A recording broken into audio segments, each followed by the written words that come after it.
আসসালামু আলাইকুম প্রিয় অষ্টম শ্রেণীর শিক্ষার্থী বন্ধুরা, আশা করি সবাই ভালো আছো।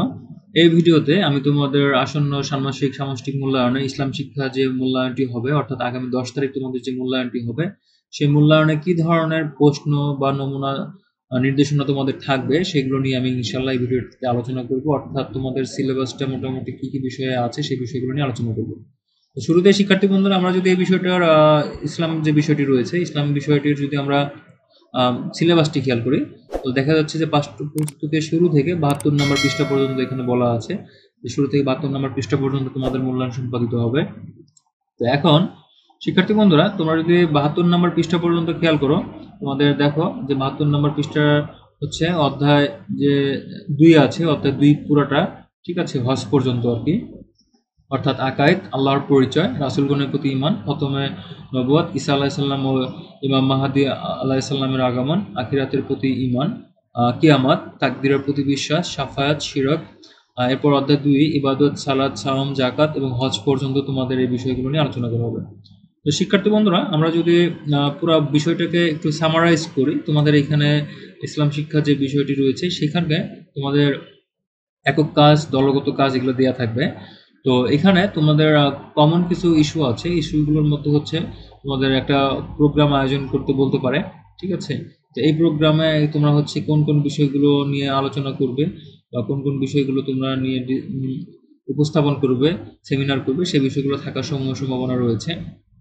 তো এখন তোমাদের যেটা করণীয় সেটা হচ্ছে তোমরা দুই একটা লাইন যেগুলো আছে এই লাইনগুলো তোমরা একটু পড়বা, ঠিক আছে? পড়ে তোমরা টিক চিহ্ন দিয়ে রাখবা, যেন তোমরা মূল্যায়নের দিন তোমরা হচ্ছে এই যে কোরআন হাদিসের যে লাইনগুলো রয়েছে সেগুলোর জন্য তোমরা যথাযথ জায়গায় ব্যবহার করতে পারো, ঠিক আছে? এটাই কিন্তু খুব গুরুত্বপূর্ণ বিষয়। এরপর তোমাদের দ্বিতীয় অধ্যায়ে যে বিষয়গুলো রয়েছে, হজ, তারপরে হচ্ছে অন্যান্য যেটি সিলেবাসে ছিল, তো এগুলোর মধ্যে তোমাদের যে হজ, সাওম এবং জাকাতের যে বিষয়গুলো রয়েছে সেগুলো তোমরা কিভাবে দিবে, ঠিক আছে? যে পরিমাণগুলো আছে এই পরিমাণের একটা ব্যাপার-স্যাপার রয়েছে। তো এই জিনিসগুলো তোমরা জাস্ট একটু পড়ে নিবে। তোমাদের যে কার্যকলাপগুলো থাকবে, যে কর্ম পরিকল্পনাগুলো থাকবে সেগুলো কিন্তু অবশ্যই এগুলো লাগবে, ঠিক আছে?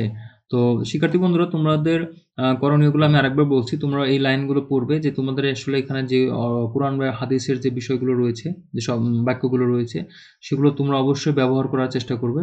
তো এই জন্য ইতিপূর্বে তোমরা হচ্ছে এগুলো পড়ে নিবে, যেন হচ্ছে পরীক্ষা বা মূল্যায়নের দিন তোমরা বই দেখে দেখে সেই জায়গায় এই জিনিসগুলো লিখতে পারো। তো শিক্ষার্থী বন্ধুরা, এছাড়া তোমাদের আসলে আর তেমন কোনো করণীয় কিছু নেই। তোমরা জাস্ট হচ্ছে পুরোটা যদি একবার রিভিশন দিয়ে রাখো সেটা কিন্তু অনেক ভালো হয়। তো আরেকটা বিষয় তোমাদের খুব যেমন বলা খুবই গুরুত্বপূর্ণ বলে আমি মনে করছি। আসলে তোমাদের দেখতেই পাচ্ছ যে মূল্যায়নের আগের দিন তোমাদের যে নির্দেশনা বা প্রশ্ন সেগুলো আ আমরা হচ্ছে দিয়ে দিচ্ছি বা পেয়ে যাচ্ছ, সেগুলো সমাধানও হয়তো পেয়ে যাচ্ছ। কিন্তু তোমরা যদি হচ্ছে মনে করে থাকো যে এগুলো আসলে পরীক্ষা পড়ার কি দরকার? আমরা তো পরীক্ষার আগে পেয়ে যাচ্ছি, তাহলে কিন্তু আসলে তোমরাই ফাঁকিতে পড়বা। হয়তো আমি কিন্তু বারবার বলে দিচ্ছি যে এটা আসলে আমরা যেটা বলছি সেটা কিন্তু আসলে কোনো উত্তর না। এটা জাস্ট হচ্ছে একটা আ নমুনা উত্তর। ঠিক আছে? তোমরা এরকম করে লিখবে, কারণ তোমরা যেহেতু ১ম বার পরীক্ষা দিচ্ছ তোমাদের হয়তো আইডিয়া নাই। জাস্ট আমরা একটা আইডিয়া দেওয়ার চেষ্টা করি। তোমরা হচ্ছে তোমাদের নিজেদের সৃজনশীলতা মেনে বা নিজেদের সৃজনশীলতা দিয়ে আসলে এই উত্তরগুলো করার চেষ্টা করবে। তো শিক্ষার্থী বন্ধুরা, তোমাদের সবার পরীক্ষা যেন ভালো হয় সেই দোয়া আমি করছি।